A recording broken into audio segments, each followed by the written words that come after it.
Hey, what's going on, everyone? My name is Matt Jarbo. And, over the course of this past weekend, we had a situation, a trending tag, if you will, that was Thot Audit, or Thought It for just the shorthand, I guess.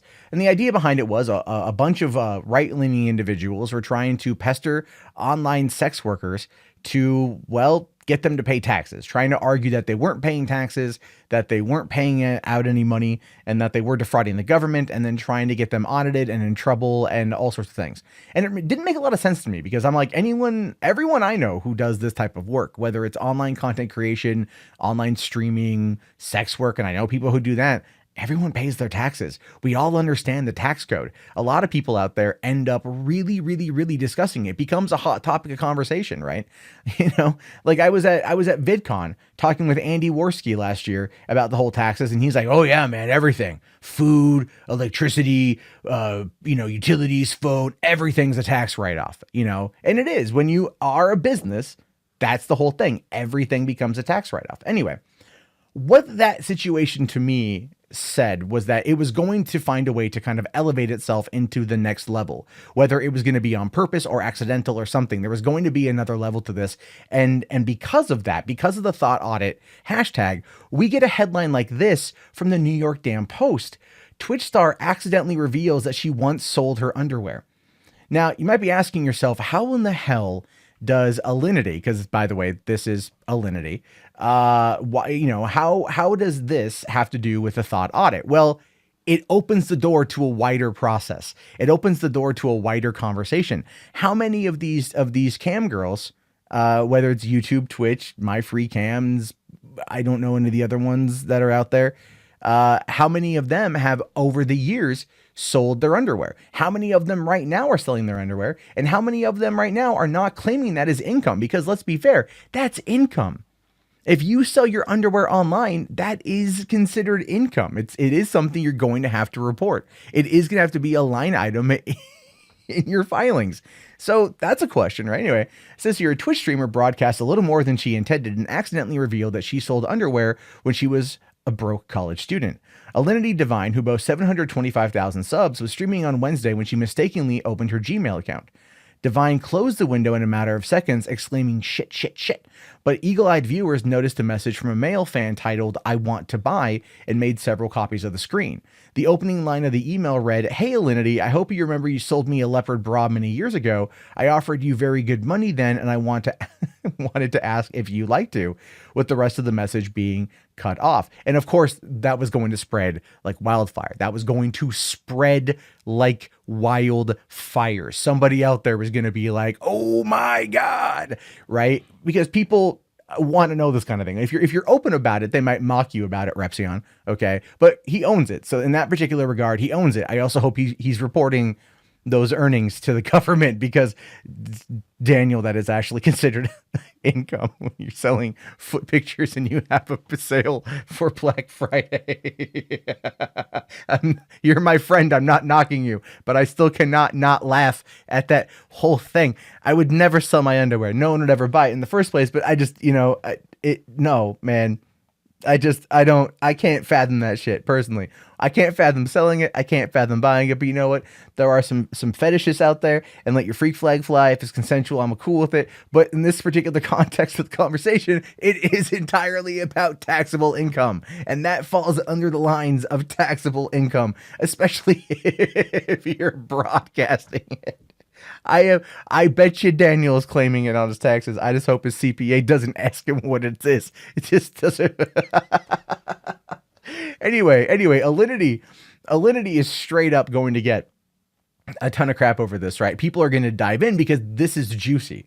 You know what I mean? This is a juicy thing, and it ties into the Thot Audit. In fact, it actually happened before the Thot Audit. It's just one of those random happenstances that I don't think had anything to do with one another. But now that we're talking about it, it's going to open up that wider conversation of, well, what exactly are these people doing in order to make extra money, and how much of it are they actually reporting to the government?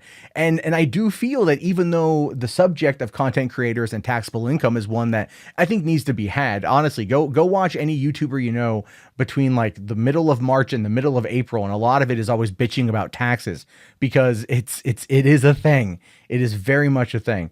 But Anyway, a clip of the incident, therefore posted to Reddit, and Devine responded to the kerfuffle in a chat posted by Keemstar, saying, "All right, guys, I'm going to tell you it's really effing embarrassing, but I was a very broke college student. This was 5 years ago. No, the guy sent me an email saying he wants more. He sent me a few. Honestly, I've just ignored it because it's not something I would ever do again."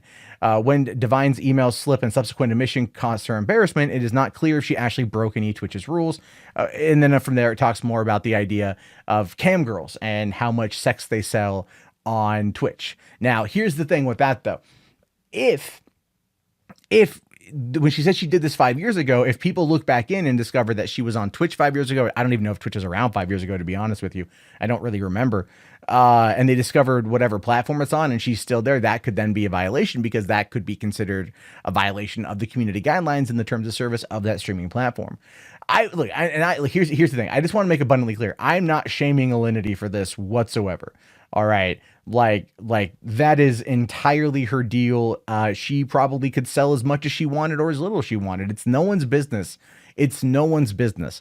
What's fascinating to me about this, though, is the fact that it's coming out, right? It's coming out where you've got people that are selling their underwear, selling, this to fans. And it's a whole weird side market where people do put these content creators on this weird sexual pedestal, and they fetishize them to the point of where they'll spend good money for a piece of underwear or a piece of clothing or photos of their feet. Daniel, I mean, I ain't knocking it, man. It's a good money source, and you got it. And if you got it, earn it. You know what I mean? But the more this stuff comes out, the more it's going to be talked about from a taxable perspective. At least that's how I'm viewing it, is from a taxable perspective. And it really makes me wonder how many of these people, because this is now kind of a fear that I have. This is a fear that I have where there are going to be people out there that, let's say, for example, and I'm using this purely as an example in regards to Alinity. Let's say this guy, right, who's, I'm sure his name on his email is there. Someone's probably gonna be able to find him. He might now find out about this. If he follows her at all, he'll probably know about it if he just emailed her recently to inquire about buying some more of her underwear. What if this guy wants to shame her? What if this guy wants to kind of blackmail her? What if she sold more than just that one piece? What if she's lying? What if he has the information that he paid her for these goods and services and she never reported them to the government? Now, what if, and this goes again to a whole other wide variety of streamers out there and cam girls, what if that is actually the Thot Audit part, right? Hear me out. What if these guys all of a sudden start blackmailing these women? Or what if they start threatening to go public with how much they bought, how much they paid for it? Now, people generally probably wouldn't, right? For the most part, probably wouldn't, because why would they? That would expose them. That would put their information out there. People would go, oh, this dude bought this person's bra or this underwear, these feet pictures or whatever. But what if the streamer or the content creator has done a lot of this, right? Because it was a good side business and you didn't think anyone would ever know about it. Now they run the risk of getting audited. Now they run the risk of having the IRS breathe down their throat, and they get scared, because the entire point of the Thot Audit was to put the fear of the IRS coming down on you. That was the whole point. It was to put the fear of the IRS going through every bit of your life and trying to figure out who you are and how much you owe the government. Here's a little factoid for you. People who don't pay their taxes and end up having to go to tax court generally end up paying a lot less than what they actually owe just to settle it, because it ties up resources that the IRS uses. It costs the IRS money to sue you, so they don't want to do it. So they'll take whatever you can come up with a really good deal. I'm not saying don't pay your taxes and get to that point. You should pay your taxes because it's not worth the hassle in the long run, but ultimately when you settle, it's usually for a fair amount less, right? The IRS, you can work with the IRS. It's not like it's not like a Mount Doom monolith in the distance that's got the all-seeing eye of Sauron on you that's trying to like take you out. You know what I mean? Like, you can work with the IRS. It's just a big scary thing because it's people's money, and it's money equals security and things like that. Anyway, so but that's the fear. The fear would be these guys blackmailing and extorting these streamers and using it as a way to get more, right? Because here's the deal is people like to try to shame Mr. Epsilon for selling his underwear and photos of his feet. Daniel owns it. Daniel, in many cases, has no shame, and I respect him greatly for that. I'm sure Alinity is the same way. Alinity owned up to it. Like, oh yeah, I did it. It was embarrassing, but whatever. It's stupid. I was a broke college kid. All right. But how many other people out there do it?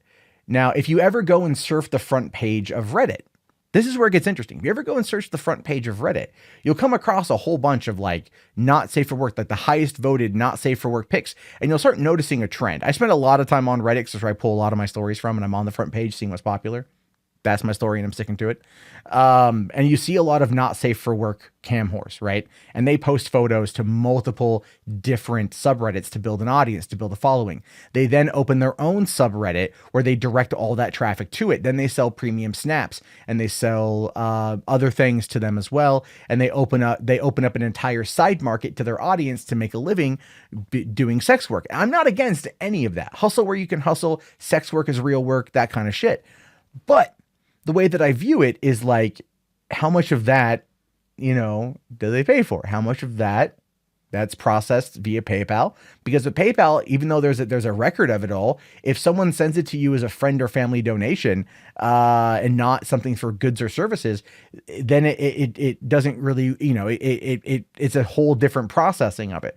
So it requires you to end up getting, again, you got to look into that information yourself if you're doing your taxes. But if you want to hide some stuff, yeah, you can do it through that. There are ways to get around it. So look, to run the risk of going too long on the subject, where things go next in regards to this is going to be very fascinating as a result, because I really want to see what's going to happen. And whatever comes next, it's going to be very interesting to see if anything happens at all, or if not. I could be entirely wrong. But this is just where my mind goes when you start trying to think of how people who like that guy who has sent 5 emails to Alinity wanting to buy more of her underwear. What if it was someone like him, but he was very vindictive and he had more info and he could try to blackmail her? You know what I mean? That's where this is exposing things now. And there are people out there that are diggers that might dive into this and try to find people and then expose the fetishists as well as a way of trying to hurt the streamer. I don't know. This situation, because of the stigma and the secrecy that's attached to the vast majority of it, whatever gets exposed is never going to be good. And so I'm curious to see where things go next. Because none of it seems that if it goes the way I'm thinking, none of it's going to be good. Anyway, am I overthinking this? Let me know in the comments. I'm curious to know your thoughts. Or do you think I'm onto something here? Again, let me know in the comments. I want to know your thoughts. If you guys made it this far, type in Twitch into the chat so I know. And be sure to thumbs up the video, subscribe, and check that off for more content from me. My name's, of course, Matt Jarbo. This has been the channel. I'll talk to you guys later. Have yourself a great day, and peace out.